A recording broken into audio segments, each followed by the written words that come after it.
Hello everyone, you are watching Think Poll. I am Akas Abdullah. The ongoing conflict, the ongoing situation is crystal clear to all of us. Still, the people are being flummoxed. Yes, the student of IR like me are being flummoxed. The IR specialists are being flummoxed.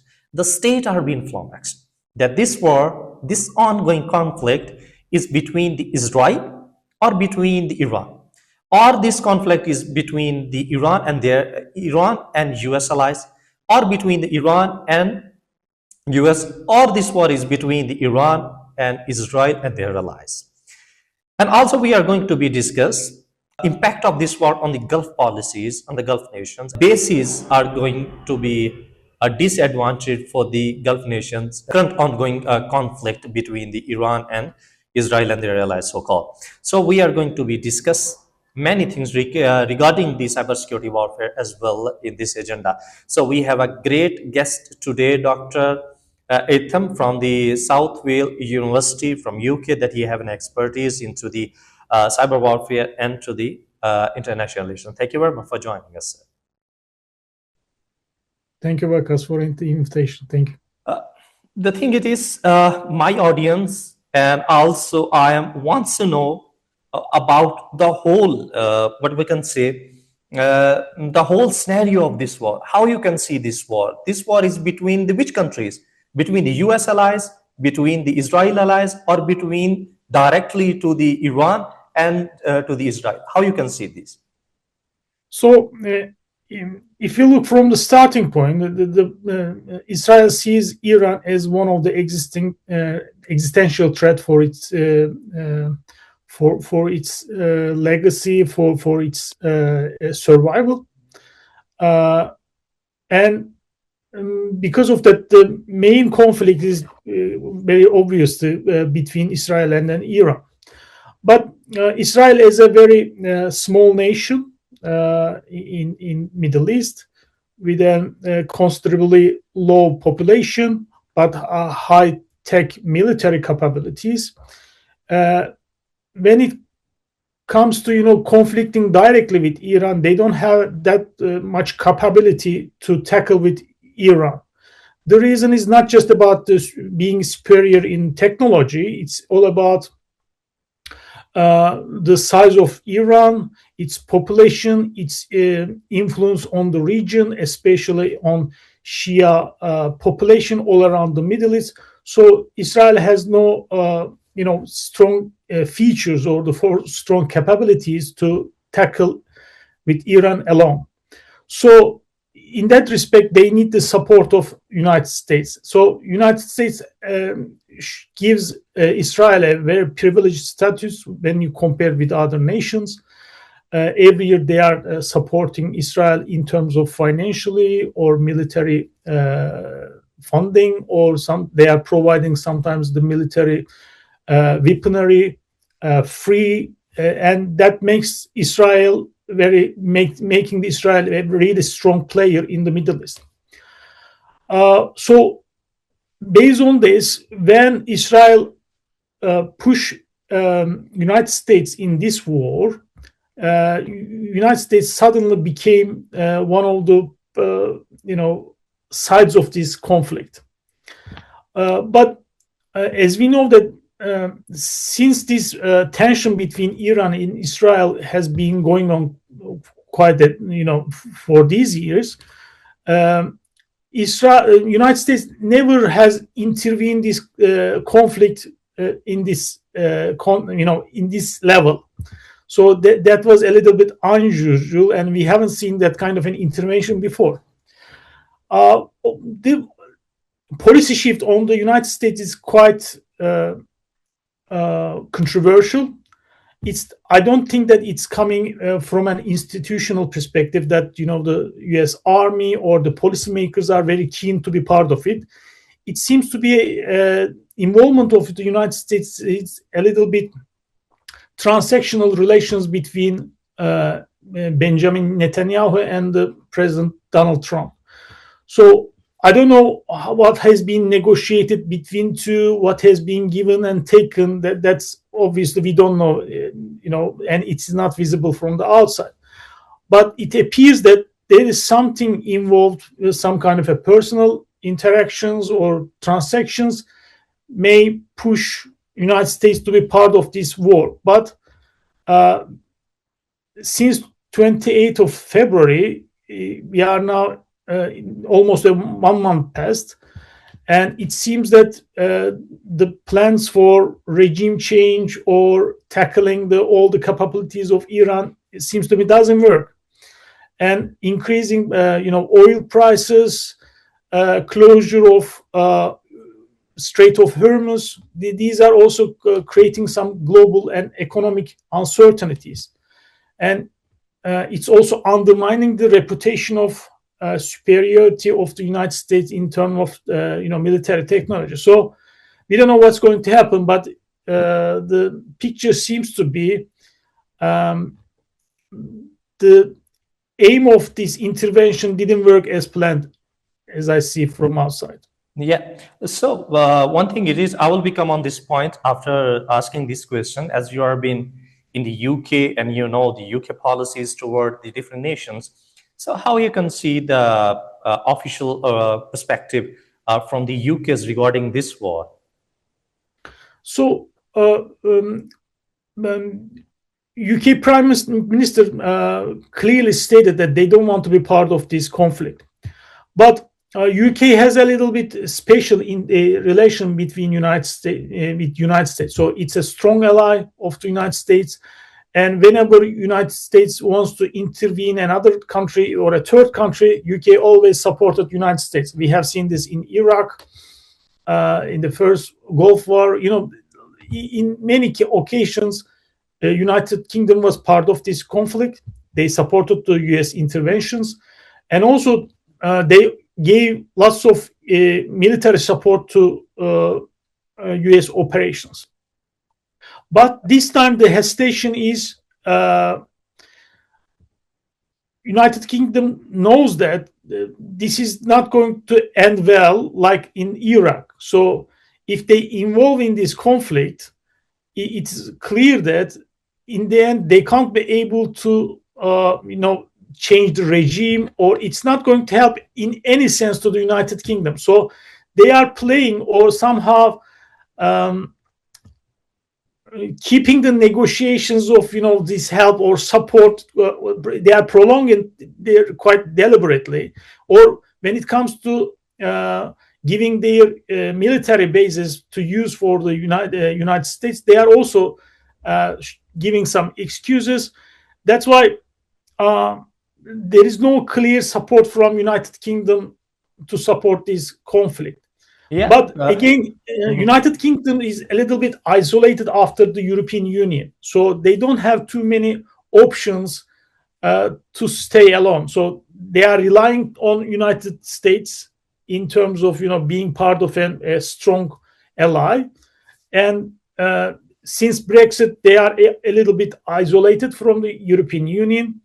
And just recently, they began to speak with China to improve the negotiations. So they are in a quite dilemma what to do. That's why they are trying to keep themselves isolated from the conflict and try to refrain to be part of this conflict because of the negative consequences of this conflict to the United Kingdom.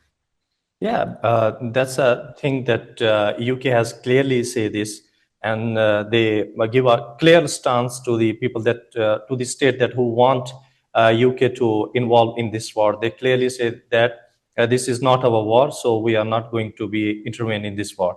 So if we are talking about before this war and before the many, we can say from the past, since after the World War II or since the World War I, the USA is going to be considered be a global security guarantor or to be a global power. So as in a student of IR, my question is to you: after this war, how you can see that USA is still a primary security guarantor for the Gulf countries, especially, or its influence is going to be declining? Yeah, that's a really good question. From Gulf states' perspective, yes, United States was a guarantee for these countries. They provided land for the U.S. military bases. This is not just about about the military, also most of the welfare funds of these countries, they are investing US companies, and there's a really strong economic and military socio-economic relations between two sides. But this conflict probably created lots of questions for the Gulf states too, because they are the ones supporting the United States in all aspects. But the intervention of the United States in favor of the Israel is not only creating a problem in the region and creating tension between Iran and the Gulf states, but also damaging these countries because of this negative impact of the war. So, as we know that many Gulf states, they were dependent on the oil, but now they are trying to separate or broaden their investments for hospitality, or using their creating a technological infrastructure to attract tech companies to come to Dubai, or they create their headquarters at there, and the idea is creating that welfare, not only depending on the oil, but also that kind of creating travel hubs, hospitality, and technological investment. So right now, with this intervention, these are in danger, and probably many countries now in the Gulf region, they are questioning whether they should continue with supporting the United States, or they should look for elsewhere, like the China, who brings stability, doesn't intervene other countries' relations. Maybe that might be another question they are asking right now, who to be part of it. Especially the latest Saudi Arabia agreement with Ukraine, and also their negotiations with China, seems to be that they have a tendency to align with China. It's not only about the Gulf states. Also, United States has seems to be like a diminishing power right now. So sorry to interrupting you. I would like to mention one thing. When the Joe Biden became the president of the United States of America, so at that time the relation with the Gulf states has not been very strong, as the Gulf nations have been a good relations in the era of the Trump. So how you can see this after Trump becoming the president again in his second reign, he was coming to the Saudi Arabia and other Gulf nations. They have been signed like billions of dollars agreements of weaponization, and after that, and currently in some economic form in the USA, they pass very, what we can say, very lame words against the Mohammed bin Salman as well. So how can you see this perspective, or these type of things? What the Trump has been doing, it's going to be make again that's become the cause of making relations more stronger, are going to be make relations more weak between the Gulf nations and the United States of America. So during the Biden agreement, Biden era in the United States, Biden administration were trying to recover the damage caused by the Trump administration in his first term. So the main idea was, again, strengthening the institutions in the United States, trying to bring United States again back to its democratic identity, and keep the distance between authoritarian regimes like the Saudi Arabia or Turkey. These are some of the countries that I'm quite familiar. That the administration was trying to be stay neutral, not to damage the relations, but not to get into really grieved relations. But this was a little bit seen quite negative perception from the authoritarian regimes in that area. So when the Trump came, things has changed. So the Trump is a former businessman who likes who run his businesses or the politics, his politics like a business transactions. So these transactional relations between Trump and, for instance, the Prince Salman, it was working really well because they were somehow sidelining some of the democratic institutions in the United States, and whatever they want to do, they can just simply negotiate it, and in this transaction, they both can get whatever they want. But again, if there's no institutions or there is no parameters of the diplomacy, unfortunately, in the end, these transactional relations might lose its significance. The reason is, when we are talking about the two sides who are just prioritizing their self-interest, then when these interests begin to conflict, probably this clash is inevitable. In the long run, if this conflict goes further, probably the relations between Gulf states and the Trump administration might not be well like before, because in the end, probably they will ask, we are spending a lot of money for your lobbying, for your son-in-law, and in the end we are not getting anything from this spending, but also we are also having more damages or more problems. They are coming from Iran or elsewhere. That's why in this transaction they will not be happy in the long run, and they will maybe stop supporting the Trump administration. And think about that. Trump administration have just a couple of years left, and we don't know what's going to come next. Yeah. So you are highlighting very key and essential part regarding the U.S. foreign policy toward the Saudi Arabia, the Gulf states, and the Gulf state policies toward the United States of America. So we are seeing in this war, we are the witness in this war. There is the one key point are going to be highlighted in nowadays, that is called to be like cyber warfare. So your expertise actually into the cyber warfare. So how you can see this cyber warfare is becoming a primary battlefield between Iran and Israel instead of a conventional military conflict. How you can see all these things? So hybrid warfare is one of the topics that I have an expertise, and hybrid warfare is a very recent concept that was developed especially in the midst of 2000s. That the idea was it's a combination of both conventional and unconventional methods to accomplish or to use it against the rival nations for the political objectives. So this cyber warfare has been generally attributed to Russia and China, and they were the most significant players when it comes to attacking their rivals with these cyber capabilities. So Iran was not part of the game, or it was not quite a strong actor like China and Russia.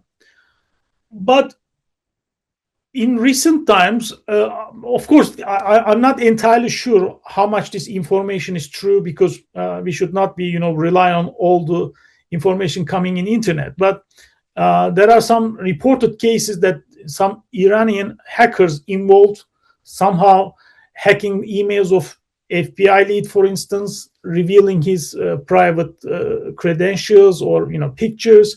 These are the cases that we are seeing it. But in terms of when we compare with Russia and China, still Iran's cyber warfare capabilities are still not developed as other nations. But probably they will invest a lot to that area in order to tackle these problems. Especially Khamenei's assassination gives Iran a great idea that their infrastructure, or they are quite vulnerable in the cyber warfare, because Israeli side, they tracked all the movements of Khamenei using these traffic lights. They hacked it, and in the end they conducted this attack. So probably in the coming or in the further years, probably Iran will invest a lot to this cyber warfare side, probably strengthen its cyber security, and we'll see whether they are going to be a strong player in this area or not. So, but at this stage, I can't say that when we compare with Russia, they are not really strong players.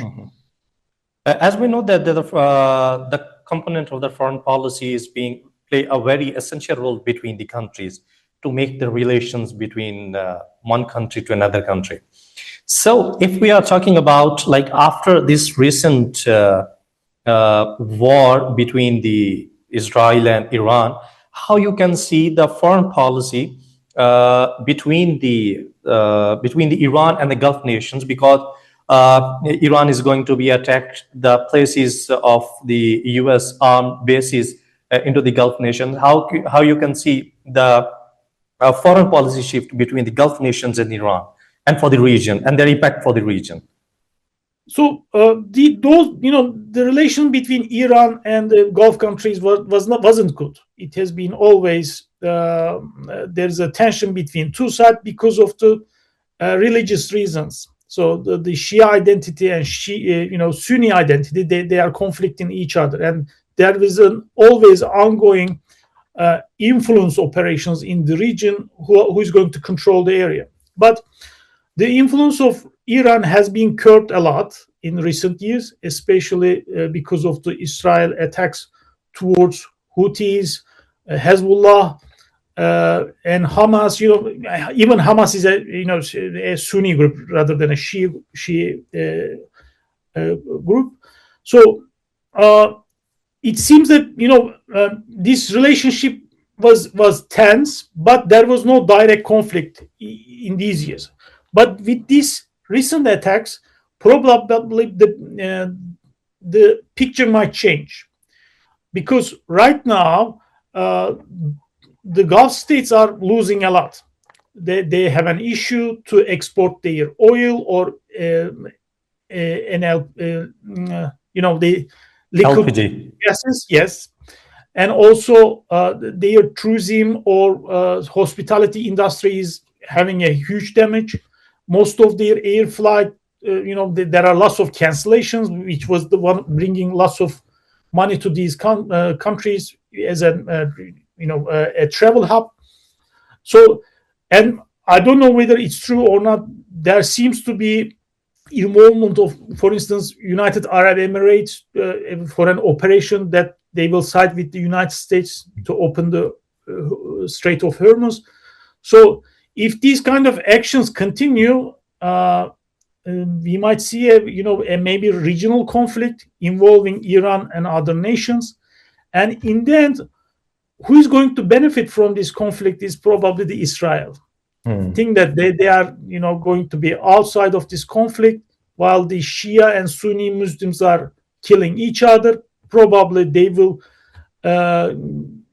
benefit from these power vacuum, and if they want to expand their territories, probably they will benefit from it. But I have I have a second last question for that, and after this question, I will become on a last question. I know that you have a lot of works to do. So you are mentioning this question actually from the out of the box, that you are been managing again and again that Shia and a Sunni word in this. So still you are believing on what grounds that Gulf nations are not liking the Irans, or the Irans are not been doing in the favor of the Gulf nations because the sectarian division, or due to the geopolitical offensive approach? How you can see this is what you can see this is still the fact of differences between the sects is being realized between both of them? I think even it is not declared very clearly. There's still a kind of an sectarian conflict between two sides. And when it comes to involving in a conflict, this sectarian identity is really important to manipulate or mobilize your army or the people who involved in this conflict. That's why it's a very important dynamic that should not be ignored. Yeah, states are generally focusing on their self-interest and their political gains, economic gains, social gains, but identity cannot be ignored So if there is going to be any conflict, this is going to be one of the key points that will be used to facilitate by these nations to, again, to use them against the other. That's why even it's an not spoken dynamic, but when the tension goes further and it gets bigger, probably this sectarian issue will be at the forefront of this conflict, unfortunately. So I can understand from your words that you want to say this sectarian division is going to be a greater point for the constructive politics from both of sides. I mean, how you define the constructive point? That's the constructive politics, that the constructive or the populist populist opinion and the constructive opinion that the Hindutva ideology are being following against the Muslims and the Muslims are being against the others. So that's type of a thing, like between the Gulf nations and between the Iran, to make that they are what they are, about the difference between in the sectarian divisions regarding the both of nations on that grounds. Yeah, it is not really predictable right now. I don't know how it's going to evolve, but when the conflict becomes very serious, and if they want to be part of this